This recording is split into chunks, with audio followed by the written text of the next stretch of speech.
Welcome in, everybody. Welcome in. No matter what time of the day or night it is a great time to be a Gamecock. I am Tony, here with Adam. We were both raised as gentlemen, so you know that it is ladies first. We got a lot to get into for Gamecock women's basketball, and starting out, unfortunately, on a little bit more of a somber note, as we are going to be without our Ashlyn Watkins for the rest of the season. Unfortunately, in the drubbing, the blowout win over Mississippi State, she was essentially, dragged off the floor. The optics were bad on the court. We were going through a process where, it was coming out on social media where her family was in communication with her. There was a little bit of confusion, I believe, on the assessment of the injury initially, without an MRI, without actually getting, more of that in-depth analysis of anything that might need to be repaired. And upon that further analysis and that MRI, she was confirmed to have an ACL tear. So we are going to be without our Swatkins, yes, for the rest of this SEC slate. For the rest of the season, we are going to really be missing her, but of course, hope to see her out there as much as possible. Hope to see her going through the process of a speedy recovery. Luckily, in 2025 that we are now, it's we have some of the best doctors and top athletes are able to get these repairs that are needed for something such as ACL or MCL tears. It's really tough to see. It's going to take some adjustments now from the team, and definitely now focusing more on that speed and small ball and shooting ability as we look forward here, Adam. We got a lot to get to, but tough as we go into this stretch of the season. Yeah, it's really hard whenever you have a team sport like basketball where, of course, you want to have that next man or next woman up mentality in this case, but it is still a hard hump to get over, losing such a vital player to the team. And we've mentioned it a few times in the past that this team seems to work at its best because it is everyone's contributing, but still to have somebody like Watkins down for the rest of the season, it's something that it will be interesting to watch this team, how they move forward. And thankfully the last two games it seems like they haven't missed a beat, but still her presence is easily going to be missed for the rest of the season at least. Yeah, and it's going to be a little bit more interesting when they start to get into now the in-depth part of the schedule. So when it went down, tough to see. Getting dragged off the floor. Still, at least the team was able to recover and, still put a good deal of points up on Mississippi State. They still scored 95 because, they are well-rounded. They have that incredible amount of depth. But when we're going to be talking down the road here, it's definitely going to be a little bit more difficult from a defensive standpoint because she was, someone who really could get in your face, extremely active hands. She had great blocking ability. She had the ability to dunk the ball. So that's going to be something unfortunate we won't get to see for the rest of this season. But at least in terms of her teammates rallying around her to get a game plan together as well, from a coaching aspect, I fully anticipate that being something in place. And we easily did see that in front of a national audience. Texas A&M came to town. They're still having a little bit more of a down year. They were only 2 games above 500, but still, respected SEC opponent, and South Carolina beat them 90-49. So the offensive output is there, and they are going with a little bit more of that small ball activity. There's still, of course, some height advantages that we could have over some players, but definitely going to miss Ashlyn being out there. And the big test now comes once more. We go over this again. Big win over Mississippi State, big win over Texas A&M. But now, as we have to really get through this together, you have a top 5 team coming into town, Colonial Life Arena, on this Sunday. That is tomorrow on January 12th, and that is going to be a big top 5 matchup, nationally televised on ESPN at 1 o'clock, and that will be a big women's basketball showdown I've been looking forward to all season. We've got a lot of great games to look forward to all season, but to have that type of energy in there, they're going to need other players to continue to step up, going to be continuing to need the fans to be loud and be disruptive as you can. Anything that, of course, can make for that void that you're definitely going to feel it sometimes, but I'm not going to ever say that we should forget Watkins, but just trying to get through some points of the game, not worrying about that missing piece, trying to go through the flow and figuring out how to go forward without that big piece that she was out on the floor. So we are looking onto it. And yeah, Texas coming to town, Adam, going to be a great game for anyone that's going to be in attendance. Yeah, we've been talking about it for the better part of a month now, just looking forward to the start of this SEC schedule, and now that we're 2 games in, finally getting to the one that we kind of had circled for the last few weeks, really looking forward to what the game's going to be like, what we're going to see. I'm not sure. This is going to be obviously their first test now without Watkins. Yeah. Of like a great team this year, more elite, this season. An elite program. A much more elite program. Yeah. And it's going to be interesting to see how they approach it. I didn't expect them to handle A&M as well as they did. I thought they would win. I just didn't. I texted you at one point. I was like, "Is USC really up 40 points on A&M?" Yeah, like they certainly are. Yeah, so it was an interesting win, but just going forward, especially the next few games, now down a star player, it'll be interesting to see if things change, if they just keep playing the way they have, and just kind of rotate, as I said, the next woman up mentality, and just keep putting in their elite play with especially with this tough schedule. And who knows, maybe this could even elevate the team a little, something just that much more to play for. It is, and it's going to be something where you have to see these other players stepping into bigger roles. And we've already seen that from players like Chloe Kitts this year. She's done a phenomenal job increasing her scoring capacity, getting a better shot down. Her rebounds have been good. Joyce Edwards, the stellar freshman, she had 10 rebounds. I'm just looking at some of these stats from the Texas A&M game. She had 10 rebounds there, which was great. And she was actually the leading scorer. She had 19 points against A&M. So easily going to be seeing just a little bit more of even more of a fast forward for Joyce Edwards and her development now with Watkins out. But Mylasia Wiley, she did play the most minutes. She had 28. Also Tessa Johnson. But Mylasia Wiley was 3 of 6 from 3. She's shooting 5 of 12. I just always like to throw little nuggets like that in there just because of the concern that some of the fan base still had with Wiley. But she has really blossomed now as we're getting into this part of the SEC slate. So with all of that, you are going to be seeing more of the stat sheet being filled out by other players, and it's going to be something that has to happen tomorrow. We're recording this podcast Saturday night for this big Texas game that's tomorrow morning, and I'm looking back at Texas's schedule. Adam, we have seen some interesting output from them. They have a couple of top 20 wins under their belt in the past few weeks.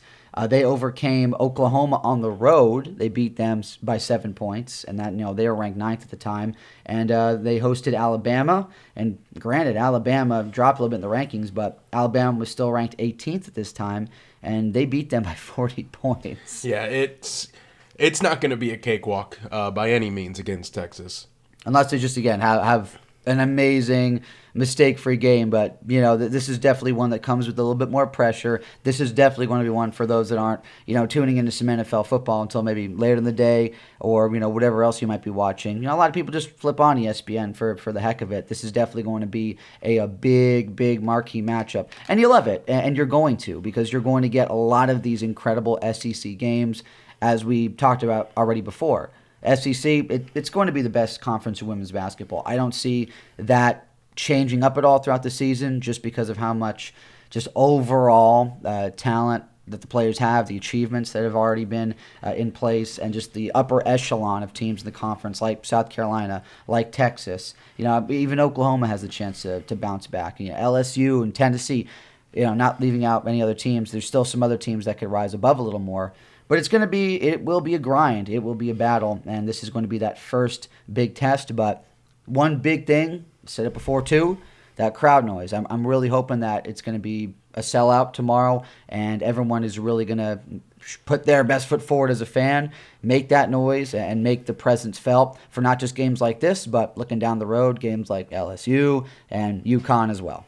Yeah, and Texas, going back to them, they've been in. Of course, they've won all but one game this year, and then the one game they've lost was against Notre Dame in overtime. So there you go. They're not just winning games. Even the game they lost, they forced overtime. So it's not going to be I don't anticipate this being a blowout by any means by USC, even with the crowd noise. But you do want that to help sway things in your favor. Just those little mental mistakes that you won't have otherwise without that crowd noise in there. And students back from break now, I'm sure very excited to get back to supporting all the schools' teams. We saw Texas fans maybe be willing to make the trip. Who knows? Or any local ones. It would be interesting to see Of course, the turnout for them too, or if it is just a full Gamecock fan base in Colonial Life tomorrow. But it'll be something, just something I don't think that we've seen yet this year in terms of a matchup. We haven't really seen. I mean, there was Michigan. That was a close game to start the season, but I think this one is gonna be a real back and forth. Even with the loss to UCLA, it was just so poor. Playing from behind. Yeah, the it was whole just time. so poor to start. I think I don't anticipate that, especially being at home. So as you said, I think it is going to be a very elevated affair in that matter, but it's not going to be having to climb a hill the whole time. It's going to be some blows, some punches thrown each way. Yeah, exactly. And I think that's going to be something, like I said, we haven't seen that yet this season. A real blow for blow, trying to just outdo the opponent. And the last few weeks being so great on offense. I mean, before he started, I mentioned it, back-to-back 90-point games for the team will be real. Should be really exciting just as a fan, but probably just watch your heart rate during the fourth quarter, I'd say. Yeah, no, that's just how we are going to be settling into this. And at least going into this as well, my confidence is not shaken, and obviously this team's confidence isn't shaken either because they know that they can have that scoring output. You have players like we just talked about, Joyce Edwards, and also Chloe Kitts stepping into a little bit more of that role, especially with defense down low. And then you have some very speedy players that have incredible shooting ability. Like, we already know that with Tahina Pau, she's going to be hoisting up some threes. So is Tessa Johnson. And, I fully anticipate Malaysia to continue to see her increase in minutes remain in place. And, if you just get a few of those players to have really great games, you are going to be in fine shape. If everyone else just can have at least an average game, not make any big falters with turnovers or just have a really poor game in general, then you'll be fine. And that's something that I would be completely fine with. And just combined with that home advantage, then that's going to be something that we can all see and analyze tomorrow. And I will say, I'll be lending my voice tomorrow. Adam just got my secured tickets to the game a couple hours ago. I know I went to the first game, first home game of the season with you. I'll be taking my wife, your sister, tomorrow. And, really looking forward to that matchup. I think Section 118 is where we're going to be in. But, really, really looking forward to being able to be a part of that and adding to the energy and atmosphere of the game. And I'm ready for it. And this is going to be a part, Adam, where now we can just break down this Texas team a little bit. I've looked over the roster, okay? So as they usually go at it, they have pretty good scoring. They've beaten their fair share of very good teams already, as we just discussed. But they're led by a trio of forwards. And that can be now where we're getting into the point of playing an elite team. It could be a little bit more of a problem because they're not all about small ball. Two of their best players and scorers are upperclassmen, and they are all going to be players that can have a little bit more of the ability to stretch the floor. Still being able to drive to the bucket, but also being able to, get some shots in, get their shots up over people, directly because of their height. So going over these three players, and this is from their third leading scorer to their top scorer. So first one is Kyla Oldecree. She is a junior, 6'6".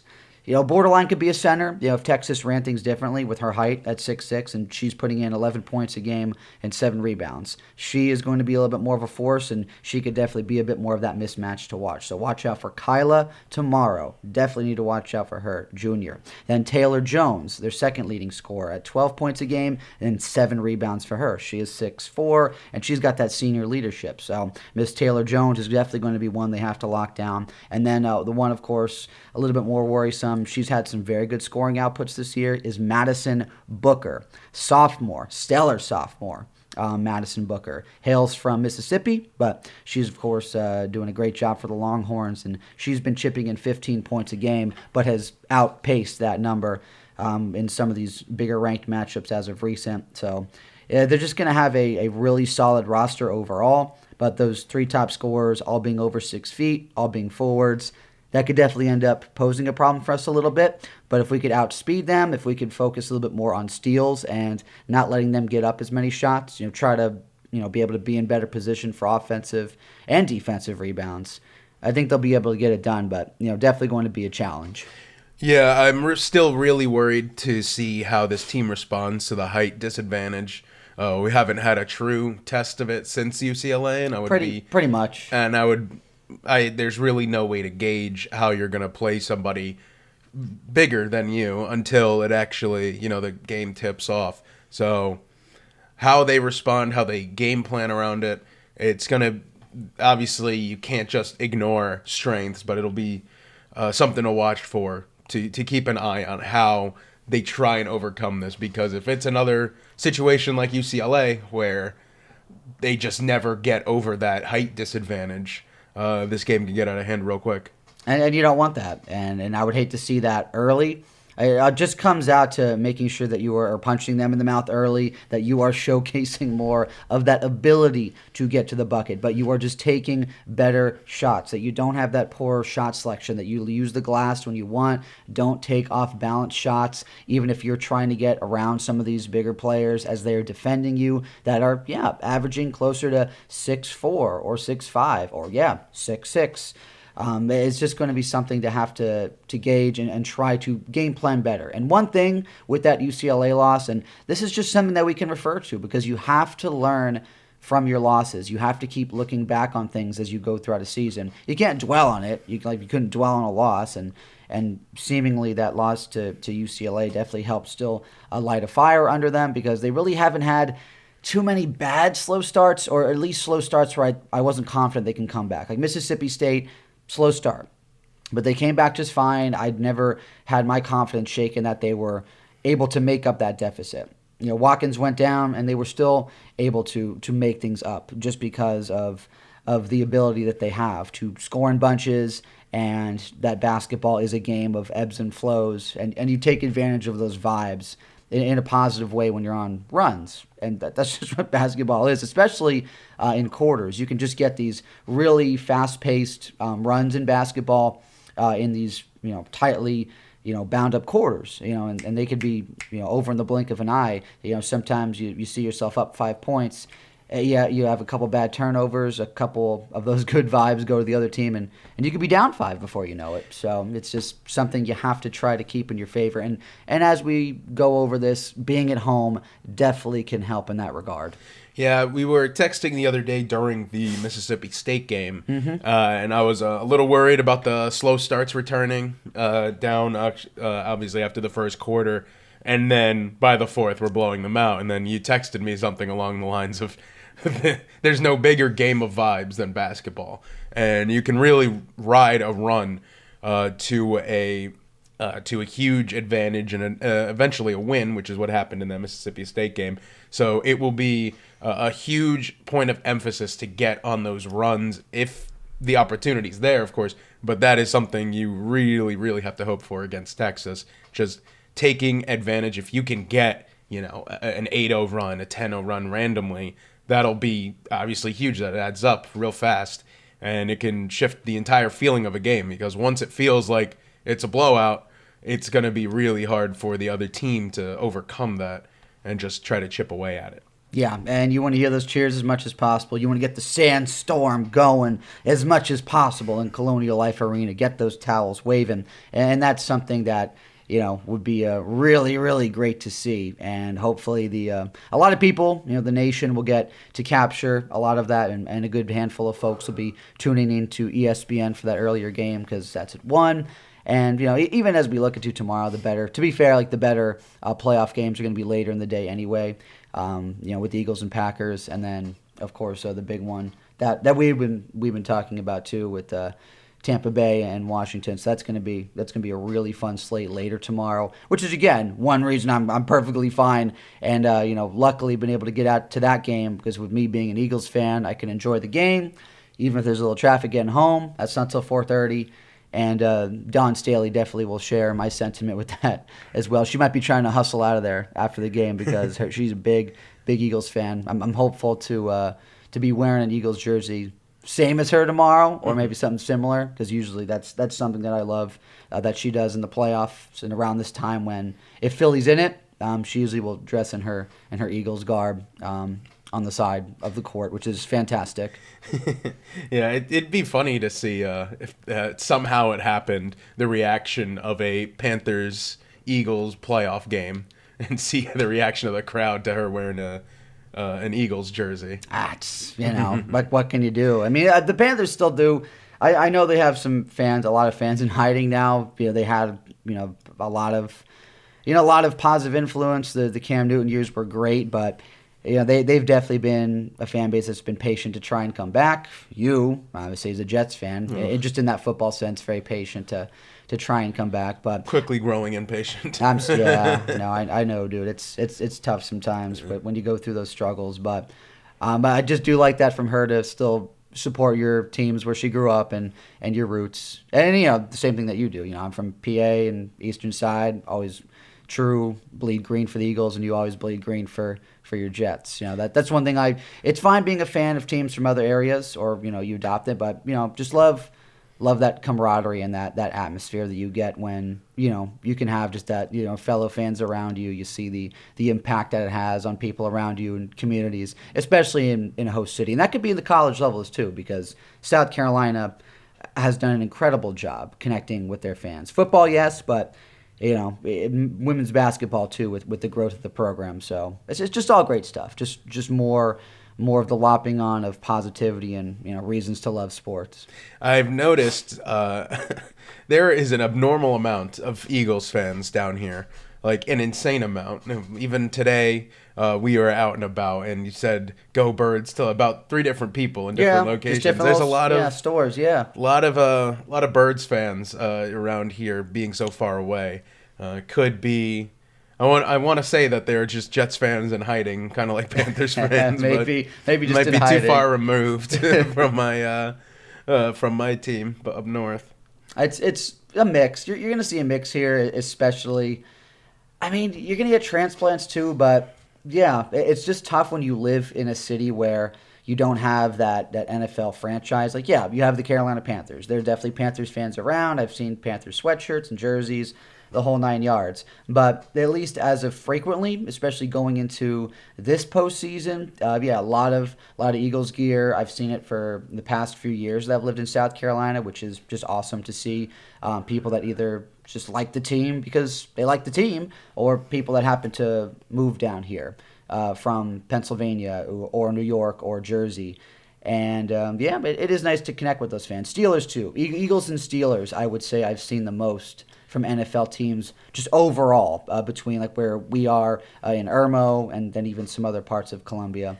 But yeah, showcase your fandom. Don't be afraid to. And at least one thing we could all agree on is go Gamecocks. And that's something that you see, of course, a lot more of. It's just more people latching on to the university here. It's like, hey, we can all agree on that. We're going to be one big united fan base, and we're going to support all these teams all year round, which is great. And it could be great to see. Obviously, the women's basketball team has been great for a few years, but if the football team catches up and they kind of bottle that momentum they had last year, winning some of those big games like against A&M and taking LSU and Bama to the brink, it would be really.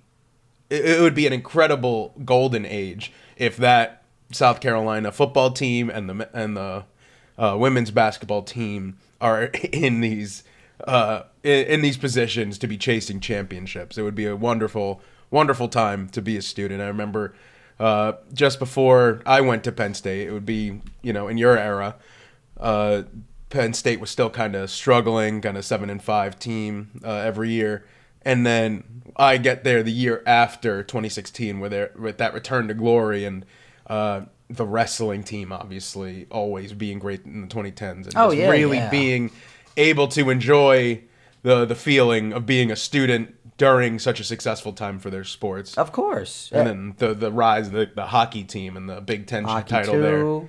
women's volleyball. See, that's the thing. It's really interesting. It's a little bit of a bond. Obviously, as Penn State and South Carolina, very much different states, very much different conferences. They are very similar in the way of having some incredible winter sports programs, which is great. For South Carolina, the men's basketball, they've been, I feel, in waiting. I feel like they could break out a little bit more at some point, but obviously women's basketball have been so good. They're always in that contention for a national title, especially in the last 7-8 years. Women's basketball here has been so good. For Penn State, wrestling has been that elite program. They have, so many national titles under their belt, which has been good, and women's volleyball. So for Penn State, women's volleyball has been there. So football gets so much attention as far as media coverage and everything else from your TV screens to social platforms, whatever. Football is still the main driver, still the main moneymaker, but it's nice to have a little bit more of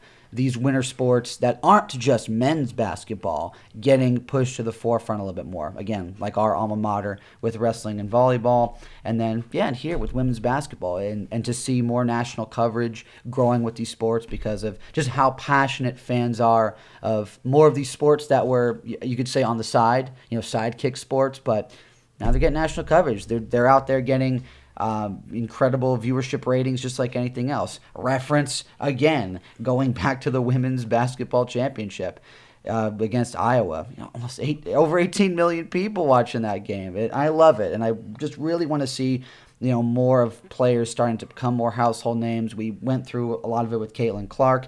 I feel like we're still waiting for a little bit more of those viral and a few iconic moments now in conference play. And I think you're going to get a few more superstars and a few more of these players to become household names. And I'm hopeful that a couple of our women from South Carolina can be on that list. Yeah, I mean, you had of course, the dunk earlier this season that got a lot of attention. Yeah, I mean, Ashlyn, she's got her own following and fan base. A lot of people know of Ashlyn Watkins, which sucks that she's going to be out now. But yeah, it just leads to the spotlight being available for someone else. Yeah, and I think once we get into tournament play, we'll really see that kind of return to the national spotlight. And now, especially that we're in SEC play, we could see big moments tomorrow that we're talking about. I hope so. That'd be great. A few weeks from now. I'd love to see that. Like the Caitlin Clark and South Carolina run last year during the tournament. It seems like there hasn't been anything since that for women's basketball as big. It was a huge deal, a huge deal, and it got so many eyes. I mean, last year was the first time I watched the women's March Madness. So getting new viewers to watch, and you're not going to keep everyone around. This is I've seen something similar with NASCAR. You get your viral moments, but it doesn't always mean that crowd is going to last. And just in the last few years alone, you had the Hail Melon, as they call it, with Ross Chastain. That was probably their most viral moment in decades. And in decades, yeah. Well, at least since the early 2010s. Yeah. And I got you.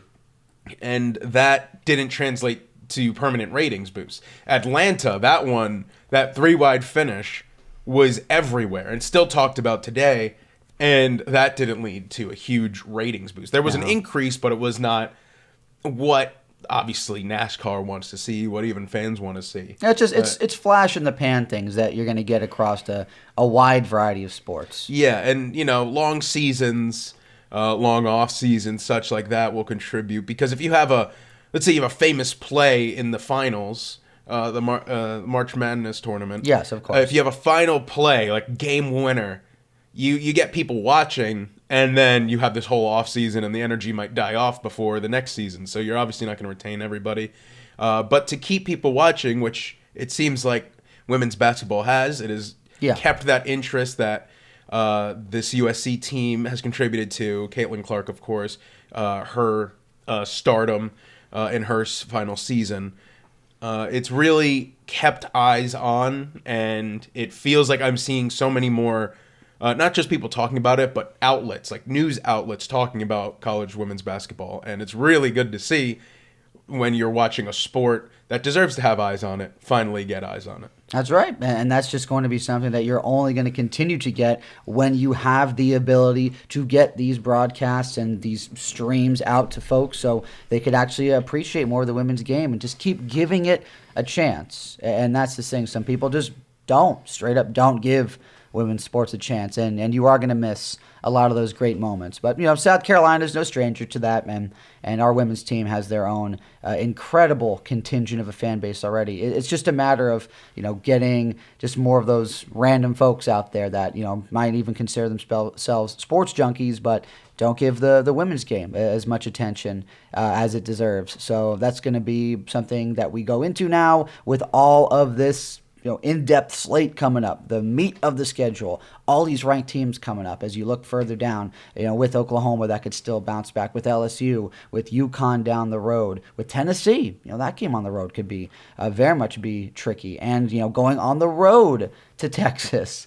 So, South Carolina's going to have their work cut out for them, but just over the past 2 games, even though they haven't been against elite programs, they've still shown that they can have a good scoring output. They can still be very cohesive as a team.